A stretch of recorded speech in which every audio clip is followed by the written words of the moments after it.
Habang tinitiyak na maraming isda ang kanilang mahahango, sinisiguro rin ng lokal na pamahalaan ng Balingasag na mapangalagaan ang kalikasan. Alam mo yung Mariculture Park, meron kami ritong Executive Management Council. Ang chairman nito is of course ang mayor, ang vice chairman is ang director ng BIFAR. Now, kami yung nagpapatakbo ng park. We provide policies kung anong gagawin dito. Now, ang palisiya dito, of course, we want to make it easy for the investors. Pero kailangan din yung investors merong social responsibility.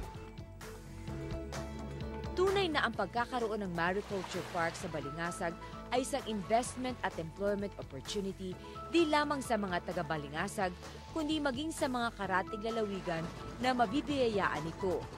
Malayo na ang narating ng Balingasag, ngunit malawak pa ang potensyal nitong mas umunlad.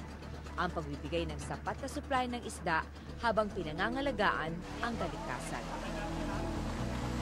Welcome to our Mariculture Park sa Balinsag, Misamis Oriental. This is the first Mariculture Park in Northern Mindanao. Malaking tulong ito sa amin dito ngayon kasi sa ngayon, ang daming na-employ nitong ang mga caretakers at saka watchman namin dito sa aming Mariculture Park. Kulang-kulang pa nga yung mga na-employed namin ngayon kasi due to lack of fingerlings, kaya medyo nag-stop kami ng training sa aming mga caretakers. So sana ito matugunan, makita nila yung mga kakulangan ng aming pangangailangan din dito. Pero nakita ko ito parang parating na kami doon kasi may processing plant na rin. Meron na kaming malapit na rin yung hatchery namin. So sana ito na yung solusyon ng aming mga problema.